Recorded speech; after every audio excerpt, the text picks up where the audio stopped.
중으로 입원하시기 바로 직전까지도 이메일로 이웃들과 계속 소통하셨어요. 네, 저희 손에는 김 박사님이 쓰러지시기 바로 전날 밤이죠. 2025년 2월 22일 밤에 보내신 그 마지막 이메일하고 첨부 에세이가 있고요. 또 2018년에 노인 돌봄에 관해 쓰셨던 글, 그리고 그분의 생애나 여러 활동 기록들이 좀 있습니다. 이걸 통해서 그분이 뭘 남기고 싶으셨는지 깊이 살펴보려고 합니다. 네, 특히 그 입원 직전에 보내신 글들을 보면 마치 우리에게 뭔가 꼭 전하고 싶은 이야기가 있었던 것처럼 느껴지더라고요.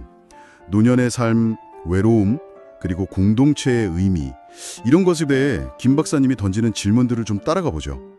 자, 그럼 같이 한번 풀어가 볼까요? 그 마지막 이메일에서 홀로 인생 남의 얘기가 아닙니다. 이 문구가 참 마음에 와닿았습니다. 그 은퇴 공동체 안에서 혼자 사시는 어르신들 상황에 대한 어떤 깊은 공감이 느껴졌는데요. 그렇죠. 특히 그 오상순 시인의 짝 잃은 거위를 곡하노라 에세이를 첨부하신 점이 되게 인상적이에요. 배우자를 잃은 슬픔을 이제 짝 잃은 거위에 비유를 하셨는데 단순히 슬픈 표현 이걸 넘어서요. 김 박사님은 이 비유를 통해서 더 중요한 어떤 사회적인 메시지를 던지시는 것 같아요. 먼저 짝 잃은 거위가 된 선배들의 처지가 조금은 더 이해되는 것 같다. 이렇게 말씀하시면서 이웃으로서 새로운 짝을 찾아 연결해 주려는 배려는커녕 오히려 입방아질하는 저급한 우리들이 되지 않기를 바란다고 좀 일침을 가하셨죠. 밑방아질이라.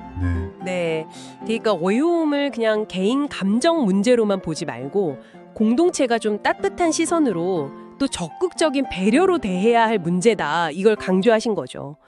비판하거나 그냥 지켜보는 게 아니라 진짜 실질적인 관심, 연결 이걸 촉구하신 거예요.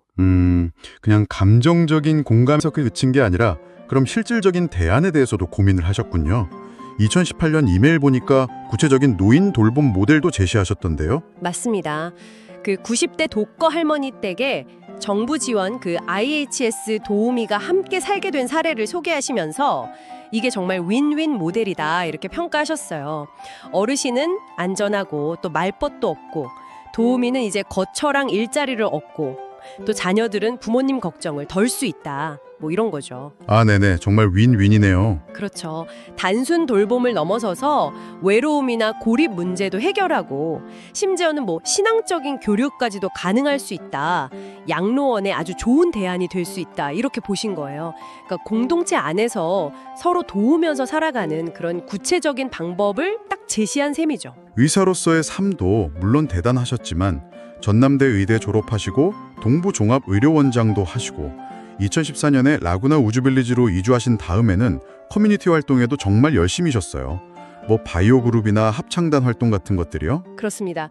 김 박사님 활동은 그냥 단순한 취미 이런 걸 넘어서서 이웃 간의 어떤 연결, 정보 공유, 그러니까 공동체 네트워크를 만드는 걸로 이어진 것 같아요.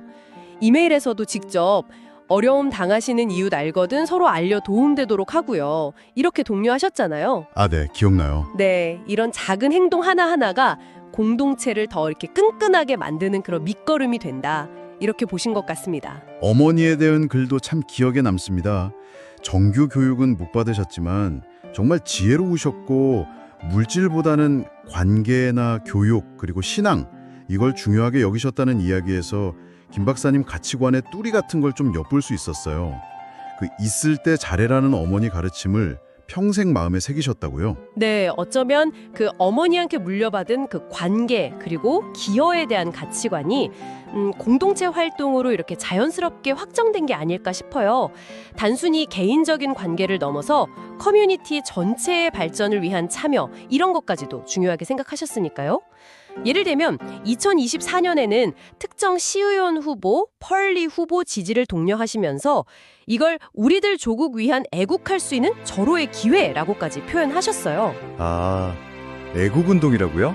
네, 한인 커뮤니티의 결속이랑 영향력 확대를 위한 시민 참여를 거의 애국운동 수준으로 보신 거죠. 저희는 제공된 자료에 근거해서 이 내용을 전달하는 것이지 특정 정치적 입장을 지지하는 것은 아닙니다. 공동체에 대한 깊은 애정 그리고 책임감 이런 걸 보여주는 또 다른 모습이라고 생각합니다. 오늘 이렇게 김홍식 박사님의 기록들을 쭉 살펴보니까 노년의 외로움에 대한 그 깊은 공감에서부터 시작해서 실질적인 돌봄 모델 제시, 그리고 공동체에 대한 헌신까지, 그분의 삶 자체가 정말 하나의 큰 메시지처럼 다가오네요. 결국 이 모든 게 우리에게 뭘 말해주고 있는 걸까요? 김 박사님 이야기는 사실 단순히 한 개인의 삶을 넘어서는 것 같아요. 우리 모두가 언젠가는 마주하게 될 노년, 그리고 우리가 속한 공동체의 역할, 이런 것에 대해 다시 생각하게 만들죠. 특히 그 짝 잃은 거위 이야기는 외로움을 그냥 개인의 슬픔으로만 두지 말고 이웃의 그 입방아가 아니라 따뜻한 연결과 배려가 필요한 공동체의 과제라는 걸 일깨워주는 것 같습니다. 그분의 삶은 있을 때 잘하자는 그 평범한 교훈을 공동체 안에서 서로를 돌보고 적극적으로 기여하는 방식으로 직접 실천하신 아주 구체적인 본보기라고 할 수 있겠습니다. 네. 청취자 여러분은 오늘 김 박사님의 이야기에서 어떤 부분이 가장 인상 깊으셨나요? 혹시면 우리 주변에 홀로 된 이웃에게 혹은 미래의 나 자신에게 우리는 과연 어떤 이웃, 또 어떤 공동체의 일원이 되어야 할지 잠시 고민해보는 것도 좋을 것 같습니다.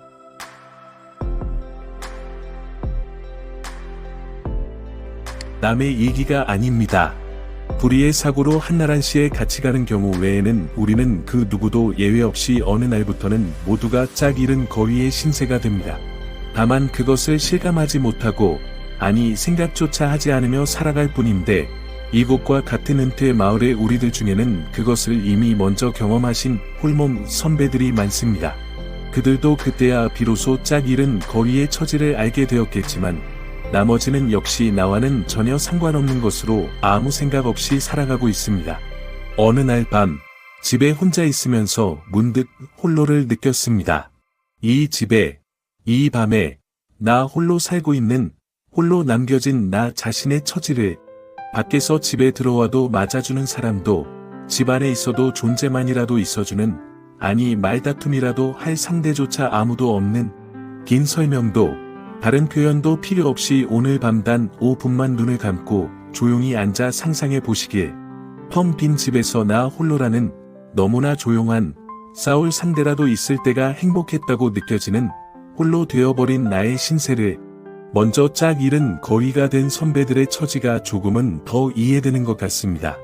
그런데 이웃으로서 새로운 짝을 찾아 연결해 주려는 배려는커녕 오히려 입방아질하는 저급한 우리들이 되지 않기를 바랍니다. 2월 21일 2025년 김홍식.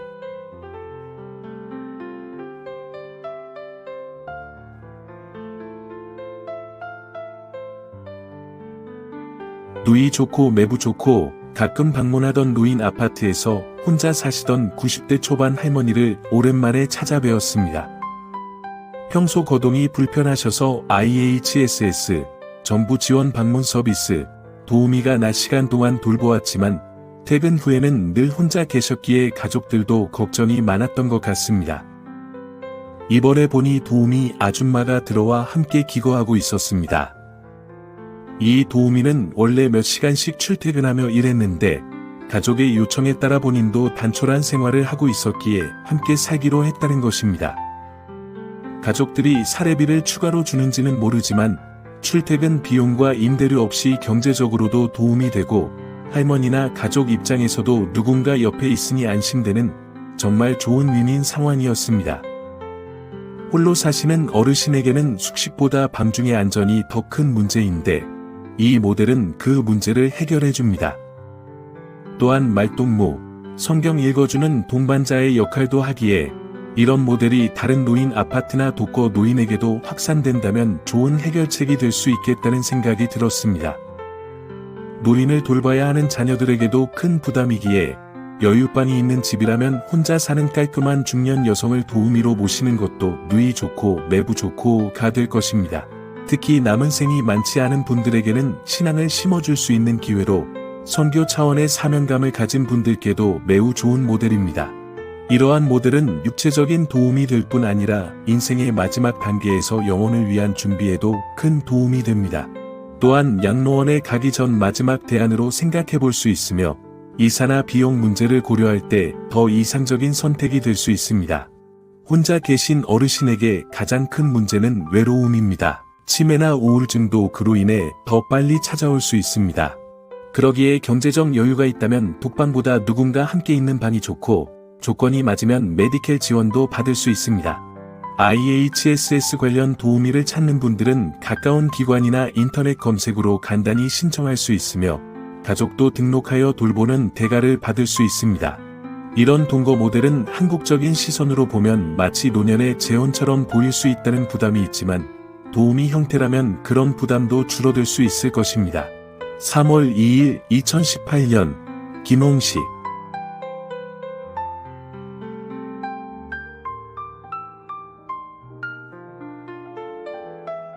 시작 잃은 거위를 곡하노라 오상순의 시작 잃은 거위를 곡하노라는 작가가 10년간 기른 거위 한 쌍 중 한 마리가 맹견의 습격으로 죽고 남은 한 마리의 슬픔과 고독을 그린 작품입니다. 시에서 작가는 남은 거위가 동물을 찾아 정원을 헤매며 울부짖는 모습을 통해 깊은 상실감을 표현합니다.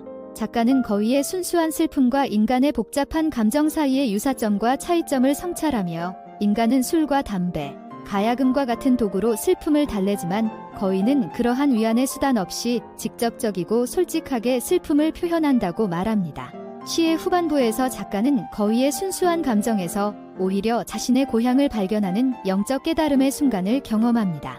인간과 동물 모두 생사와 운명에 종속되어 있으나 인간은 복잡한 곡선을 그리는 반면 거위는 질직선으로 삶과 죽음을 마주한다는 대비를 통해 인간 존재의 본질을 탐구합니다. 문서에는 시인 오상순의 생애도 함께 소개되어 있습니다. 그는 1920년대 폐허 동인으로 활동했으며 방랑과 고독의 삶을 살았습니다.